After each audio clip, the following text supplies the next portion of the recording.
नमस्कार बच्चों, एक बार फिर आप सभी का स्वागत है।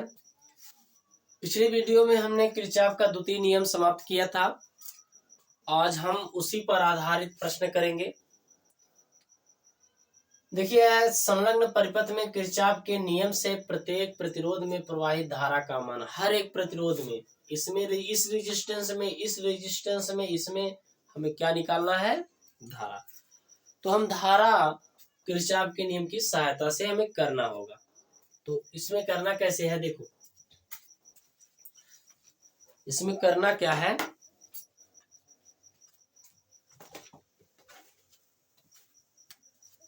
पहले क्या करेंगे? देखो, पहले धारा निकालेंगे। सबसे पहला काम क्या होगा हमारा?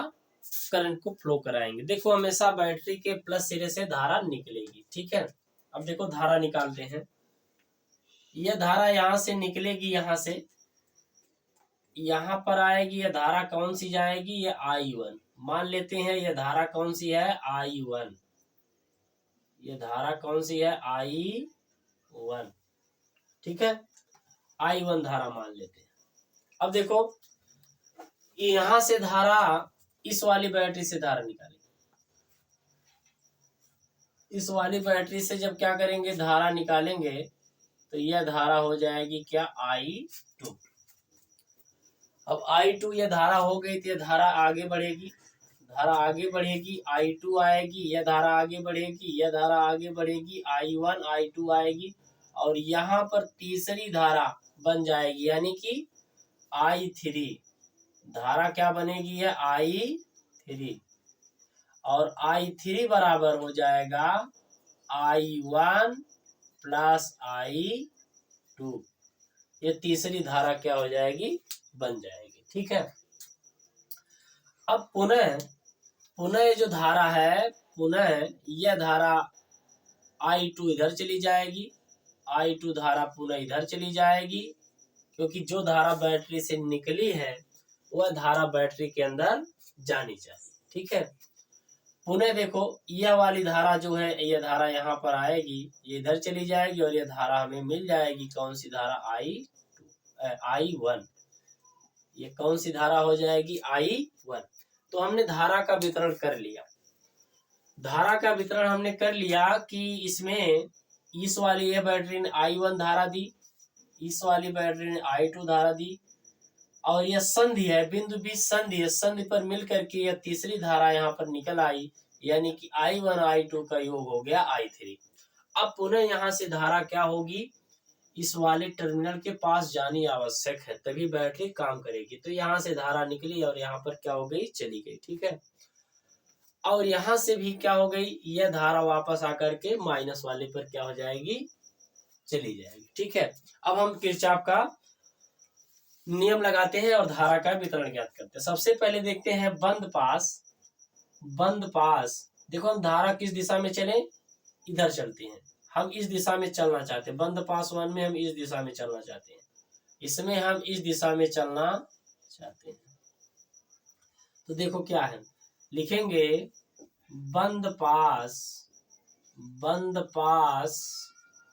A B E F A में किरचॉफ का दूसरा नियम लगाने पर, देखो, ए से बी तक जाएंगे तो I और R है धारा की दिशा में, तो दोनों का गुणनफल क्या होगा? I1 यानी 4I1 हो जाएगा, ठीक है। 4 और I यानी 4I1। अब देखो, B से E की ओर आ रहे धारा की दिशा में, तो प्लस B के लिए यानी 5 ओम है, और धारा कितना है?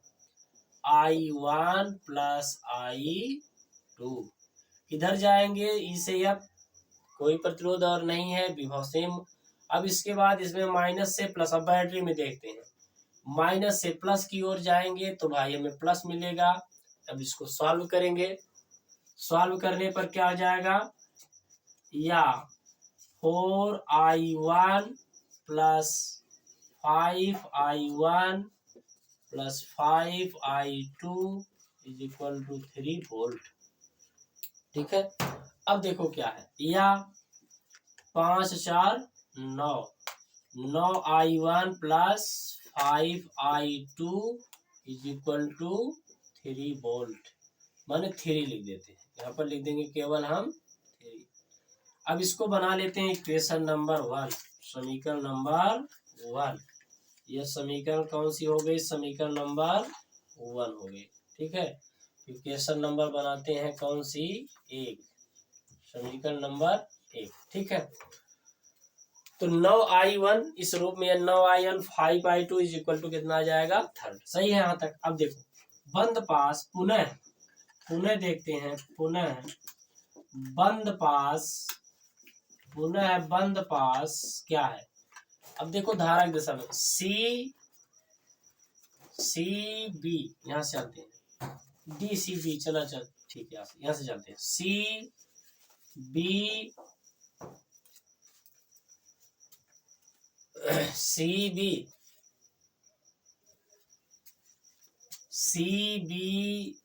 ई डी सी में पुनः क्या करेंगे? किरचॉफ का नियम लगाएंगे। देखो कैसे, सी से बी तक जाएंगे धारा की दिशा में, तो यह कौन सी धारा जा रही है? तो I2 धारा जा रही ना, I2R, यानी 2I2 धारा की दिशा में हम चल रहे हैं, तो I2 और R मान प्रतिरोध का गुणनफल प्लस लेंगे। ठीक है, अब फिर B से E तक आएंगे तो आ जाएगा 5, B से E तक आ जाएंगे तो आएगा 5 है I1 प्लस I2 बराबर कितना हो जाएगा? कै वोल्ट है? इधर से देखो 5 हो गया, यहाँ से E या D है, कोई रेजिस्टेंस नहीं है, तो और D से C कितना है? 1 विभव, माइनस से प्लस 1 हो जाएगा। इसको सॉल्व करेंगे तो हो जाएगा 2I2 plus 5I1 plus 5I2 is equal to 1, यानी कि या 5I1 प्लस 7I2 बराबर हो जाएगा 1। इसको बना लेते हैं इक्वेशन नंबर 2, समीकरण नंबर कितना आ जाएगा? 2। यह समीकरण नंबर हो गया कितना? 2। ठीक है, समीकरण 5I1 7I1 is equal to हो गया 1। सही है। अब देखो, अब समीकरण 1 और 2 को सॉल्व करके हमें धारा का मान निकाल लेना है। समीकरण 1 और 2 को जब हम सॉल्व करेंगे तो धारा का मान हम कैसे निकालेंगे? ठीक है, इसको थोड़ा छोटा कर दें, इसको मान लेते हैं 1, और ये तो हमारा हो गया था। सॉल्व करके हम इसका मान क्या करेंगे? निकालेंगे। ठीक है, अब देखो, अब लिखते हैं समीकरण 1 व 2 से। देखो कैसे बराबर करना। समीकरण लिखेंगे, अतः समीकरण 1 व 2 से, समीकरण 1 व 2 से क्या सॉल्व करना है? समीकरण 1 व 2 से। ठीक है, समीकरण 1 और 2 से देखेंगे, इसको जब सॉल्व करेंगे देखो 9I1 plus 5I2 is equal to 3, और यहाँ पर है 5I1 प्लस और 7I2 इज इक्वल टू 1। अब देखो क्या सॉल्व, देखो यहाँ पर देखना 5 और यह क्या है? 7, 9 5, ये कटेगा नहीं, तो क्या करेंगे? कुछ गुणा करेंगे इसमें। तो देखो गुणा कितने से करेंगे? ऐसा करेंगे कि बराबर हो जाए। समीकरण को सॉल्व करना है हमें, यह बराबर करना है, कोई एक कटना चाहिए, इसमें से कोई एक कटे, तो इस तरह से हम गुणा करेंगे दोनों में। देखो गुणा क्या करना है, इसमें हम 7 5 यानी 5 से गुणा कर, इसमें पहले वाले में हम 7 से गुणा कर देते हैं, और दूसरे वाले में, पहले वाले में हम कितने से गुणा कर देते हैं? 7 से गुणा कर देते हैं, और दूसरे वाले में 5 से। ऐसा करने के बाद हमें क्या मिलेगा? पहले वाले में 7, दूसरे वाले में 5 से। ऐसा करने के बाद हमें यह मिलेगा, देखो यहाँ पे 9 7 63, 63I1 plus 7 5 35 I2 is equal to कितना हो जाएगा? 7 3 21। फिर इसके बाद 7 3 कितना हो गया 21। फिर इसके बाद देखेंगे क्या होगा, इसका देखेंगे 5 5 25 कितना आ गया 25 I1 प्लस इसका देखेंगे 7 5 35 I2 इज इक्वल टू 5 चिकन्नम 5। अब देखो क्या करना है, इसको हमें घटा देना है, चिन्ह को चेंज करना है, इसको क्या कर देना है घटा देना। जब घटा देंगे तो यह क्या हो जाएगा कट जाएगा। अब हमें बचेगा क्या 63 माने बचेगा क्या 63 यानी कि 38 कितना बचेगा 38। देखिए 13 में से 5 जाए 8, यहाँ बचेगा 5, 5 में से 2 जाए 3 और यह आएगा I1। अब यह बचेगा कितना 5 निकलेगा 21 में से तो 16 बचेगा। या I1 बराबर अगर हमें निकालना है तो 16 बटे कितना हो जाएगा 38, यानी कि 16 बटे 38 यानी कि 8 बटे कितना आ जाएगा 19 एम्पियर। 8 बटे 19 एम्पियर आ जाएगा। ठीक है 8 बटे 19 एम्पियर। I1 का मान कितना आ गया 8 बटे 19 एम्पियर हमें I1 का मान आ गया। माने इस वाले में कितनी धारा जाएगी 8 एम्पियर।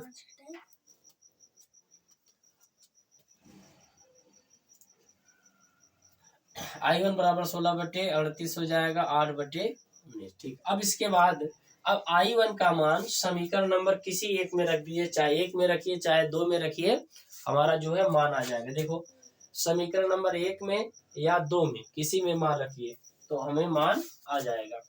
तो लिखेंगे तो अब ये हम लिखेंगे समीकरण 1 का मान समीकरण 1 ले लें, कौन ले लें I1 है ना I2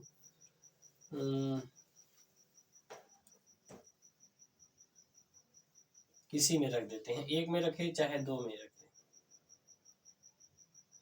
समीकरण 2 में लिख देते हैं या 1 में। 2 में I1 का मान रखने पर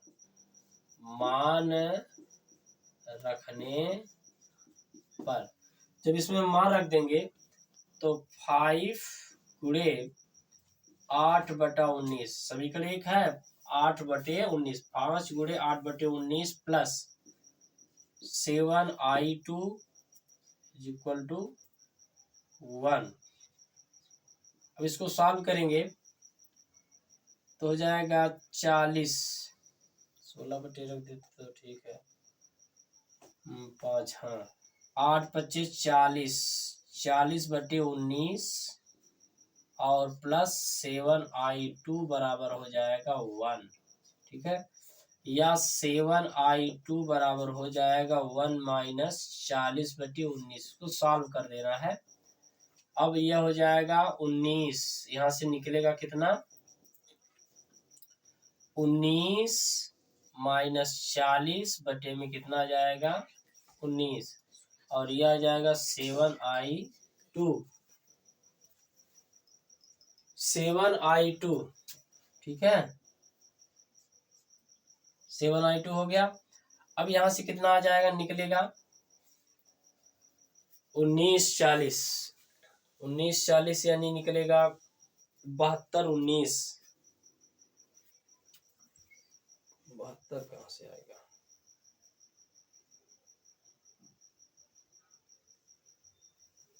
सॉल्व करेंगे तो इसका आएगा 40। अब देखो इसको तो जगह कम पड़ेगी क्या, चलिए यहाँ तक फिर से देख लेते हैं फिर आगे चलेंगे। देखिए अब इसको सॉल्व करेंगे तब जगह थोड़ा इसी की स्पेस इसी का लेना पड़ेगा। देखिए सबसे पहले क्या करना है हमें करंट को निकालना है। करंट निकलेगा तो इस तरह से हमने करंट को निकाला। अब देखो क्या बंद पास A B E F A में मान इस तरह से जाएंगे I1 4 यानी 4I1 plus 5I1 plus I2 हो जाएगा। अब ये समीकरण 1 हो गया, इसको सॉल्व कर दिए 4I1 प्लस 5I1। अब इसको जो समान है इसको जोड़ लिया गया, इक्वेशन 1 हो गया। पुनः CBED में 2I2 plus 5I1 plus I2 बराबर 1, 2I2 प्लस 5, माने इसको हमने तोड़ दिया, 5I1 प्लस 5I2 1 हो गया। अब इसके बाद यह इसको समीकरण 1 होगा। समीकरण 1 और 2 को जब सॉल्व करेंगे तो ये देखो समान नहीं है, तो इसको समान करना पड़ेगा।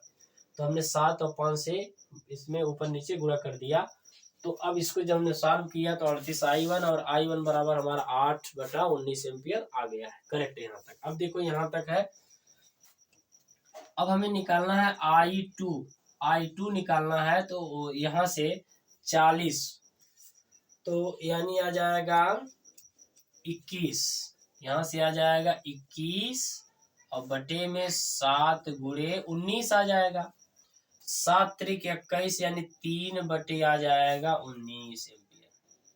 3/19 एम्पियर जो है दूसरे वाले में भी आ जाएगा, लेकिन चिन्ह क्या हो जाएगा? माइनस। भाई चिन्ह क्या हो जाएगा? माइनस हो जाएगा। चिन्ह क्या होगा?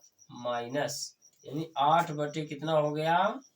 3/19।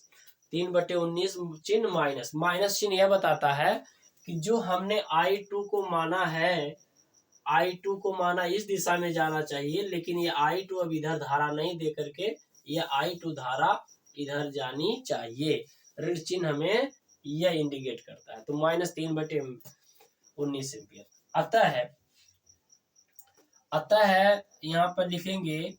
अब किसी में पूछा है तो प्रत्येक प्रतिरोध में प्रवाहित धारा, तो 5 ओम में धारा, तो इसलिए I1 प्लस I2 को अगर निकालना हो, I1 I2 को जोड़ लीजिए। जोड़ लेना है 8/19 प्लस करेंगे तो ये माइनस हो जाएगा। ये माइनस है ना, तो प्लस करेंगे तो -3/19। तो सॉल्व कर लेंगे, कितना आ जाएगा? 5/19 एम्पियर। यानी कि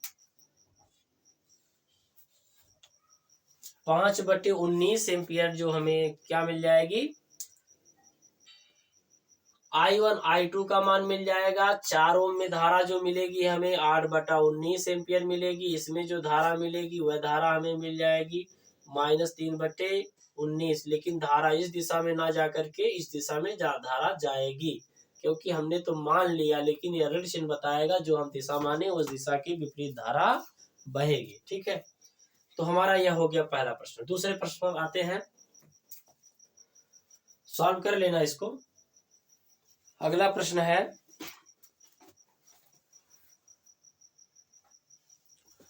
5/19 एम्पियर। हो सकता ना दिखे, इसको थोड़ा और ऊपर लिख देते हैं। यह हो जाएगा बराबर 5/19 एम्पियर। दिख रहा है ना?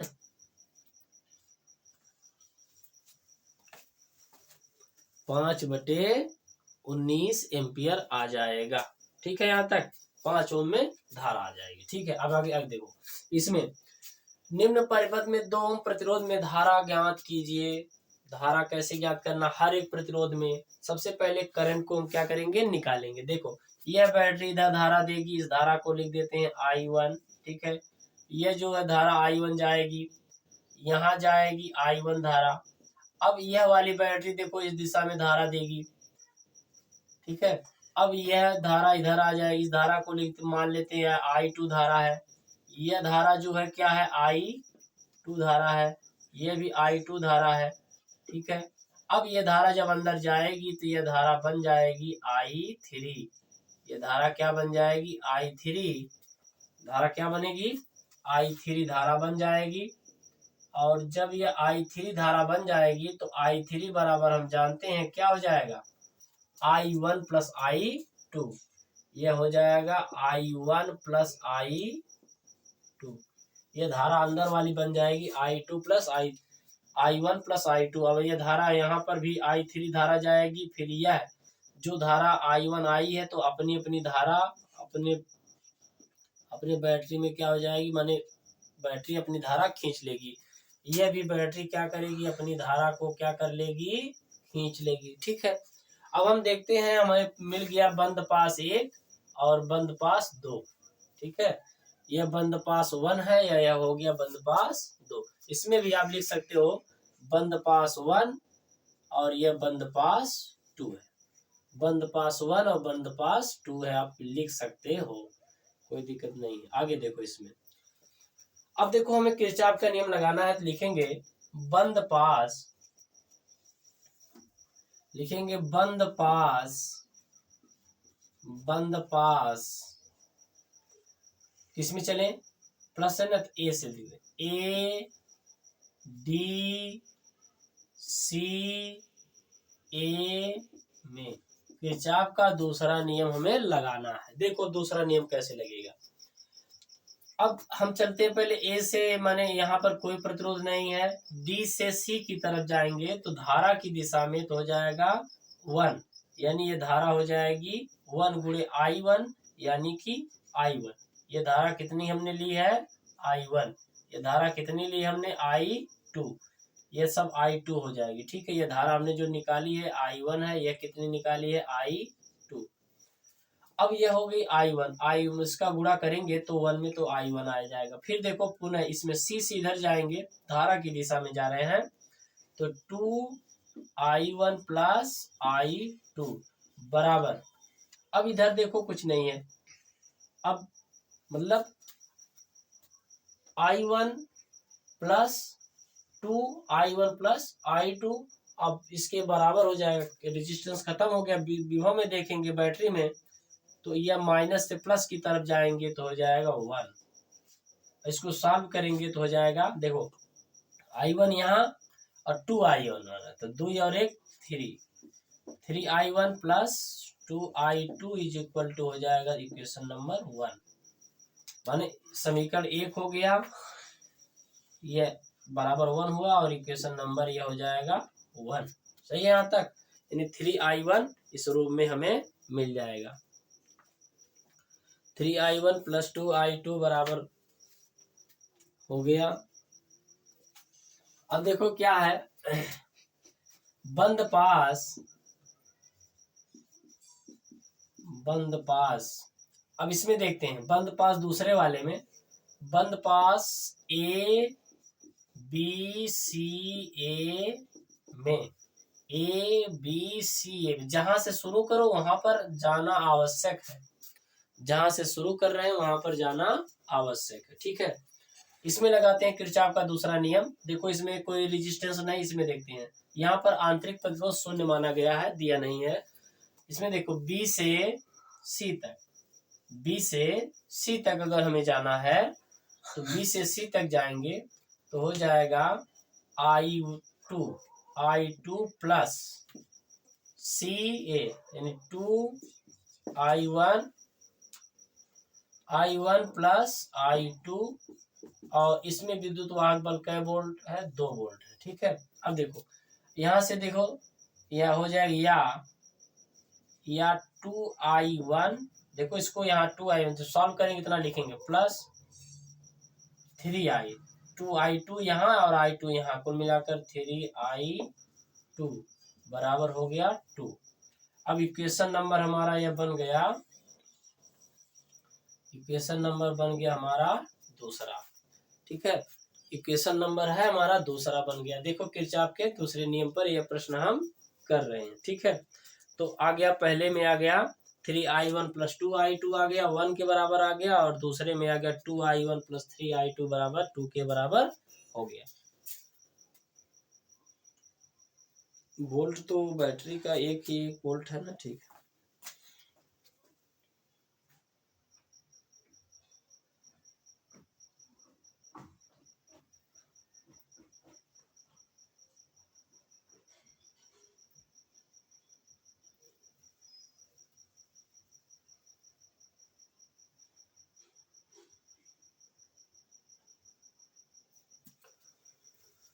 चेक कर लेते हैं फिर से एक बार, ठीक है। यहाँ तक देखो बंद पास A D C A में, A D C A में क्या करना है किरचॉफ का, देखो I1 plus 2I1 plus I2 और बैटरी 1 वोल्ट है, ठीक है। यहाँ तक सही है। फिर बंद पास इसमें A B C A में, इसमें रेजिस्टेंस नहीं, इसमें बी से सी तक देखेंगे I2, ठीक है।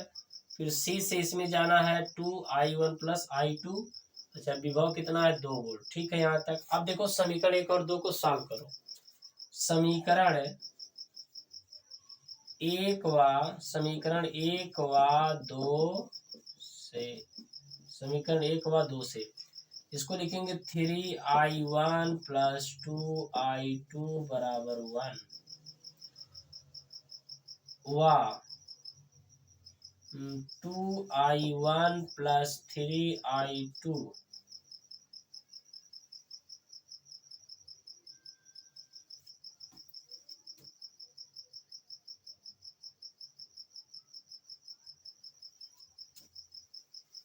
बराबर हो जाएगा 2। अब इसमें देखो क्या करना, अब हमें बराबर करना पड़ेगा। पहले क्या करना है, बराबर, मैंने यह इसको विलोप कर देना है। तो ऐसा करेंगे, किसी संख्या से गुणा करेंगे जिससे बराबर हो जाए। इसमें देखो क्या करेंगे, इसमें हम 2 से गुणा कर देते हैं और इसमें हम 3 से। ऐसा करेंगे तो 6 हो जाएगा, 3 दूना 6 हो जाएगा, ठीक है। तो ऐसा करने के बाद देखो हम यहाँ पे लिख रहे हैं, माने 3 से ऐसा करेंगे ना, बराबर करना। तो 2 से यहाँ इसमें, 3 से इसमें, तो 2 3 6I1 plus 4I2 is equal to कितना हो जाएगा 2, ठीक है यहाँ तक। अब आगे देखो, यहाँ तक तो आ रहा समझ में ना, ठीक है। देखो आगे है 3 दूना 6I1 plus 9I2 is equal to 3 दूना 6। अब देखो क्या करना है, इसको हमें घटा देना है, ठीक है, चिन्ह बदल जाएंगे। अब ये कट जाएगा, अब ये आ जाएगा -5I2 बराबर -4, I2 बराबर आ जाएगा 4/5 एम्पियर। I2 बराबर आ जाएगा 4 कितना एम्पियर, 5 एम्पियर हमारा यह आंसर आएगा। I2 बराबर कितना आ गया 4/5। 4/5 माने 0 पॉइंट कितना आ जाएगा, 0।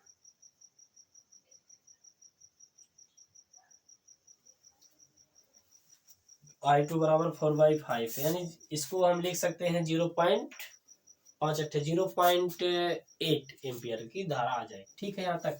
आगे देखो, यह मान समीकरण 1 में रखने पर, किसी समीकरण में रखिए कोई दिक्कत नहीं, रखने पर चाहे पहले में चाहे दूसरे में तभी मान आएगा। यह मान समीकरण 1 में अगर हम रख देते हैं तो क्या हो जाएगा, समीकरण 1 में कौन सा है यह, तो 3I1 प्लस 2 गुणे 4/5, 3I1 प्लस 2 गुणे 4/5 बराबर हो जाएगा 1। अब सॉल्व करेंगे, 4 दूना 8, देखो यह हो जाएगा 3I1 और इधर जाएगा 1 माइनस 4 दूना 8/5, 8/5। इसको सॉल्व करेंगे तो 3I1 बराबर 5 3/8 यानी -3/5 आएगा, 3/5। देखो कैसे, 5 का नम 5, 3 है 3 और 3 से 3 कट जाएगा, यानी I1 बराबर -1/5 -1/5 एम्पियर आएगा। 1/5 एम्पियर माने 0.2। और चिन्ह क्या आ रहा है, माइनस, चिन्ह माइनस आ रहा है। इसका मतलब क्या है, इसका मतलब है कि जो हम धारा की दिशा ले रहे हैं, जो हमने I1 की धारा की दिशा मानी है इधर आने के लिए, वह धारा की दिशा उसके विपरीत हो जाएगी। तो केवल हमें यह चिन्ह बताता है कि दिशा किधर हमारी यह होगी, इसको हम देखेंगे, ठीक है। I2 इतना, हमारा I1 इतना आ जाएगा। अब हमें पूछ रहा है कि 2 ओम में धारा, इसलिए 2 ओम में I1 प्लस I2 जोड़ लेंगे, I1 प्लस I2 जोड़ लेंगे, कितना आया है 4/5, 4/5 प्लस है तो यह माइनस हो जाएगा, ठीक है, 3/4 4/5 और ये माइनस है तो 1/1 कितना हो जाएगा 5। देखो दिख रहा है कि नहीं दिख रहा है? हाँ 4/5 2 ओम में I1 + I2 बराबर 4/5। थोड़ा ऐसे कर देते, जगह है यहाँ पे, कहाँ लिखते, यहाँ पर लिख दे रहे, देखो यहाँ लिख दे रहे हैं, जगह है यहाँ पर। 2 ओम में धारा, 2 ओम में धारा निकालनी है तो ये इसमें क्या है, धारा है I1 + I2। I1 का मान कितना है -1/5 और +4/5, यानी कि 3/5 एम्पियर धारा हमें किसमें मिल जाएगी, 3/5 एम्पियर की जो धारा है हमें क्या हो जाएगी, मिल जाएगी। यह भी हमारा आंसर है, यह भी हमारा आंसर है, यह हमारा क्या है, आंसर है, यह भी हमारा आंसर है। यानी किस तरह से हम धारा और इसमें वितरण निकाल सकते हैं। तो I1 + I2 इतना, यानी कि 0.6 एम्पियर भी लिख सकते हैं, 3/5 एम्पियर या 0.6 एम्पियर। ठीक है, आशा करते हैं आप लोगों को समझ में आ रहा होगा और ये समझ में आया ही भी होगा। इसी तरह से हम कई प्रश्न करेंगे और इसको रिवाइज कर लेना अच्छे से। मिलते हैं नेक्स्ट वीडियो में, धन्यवाद।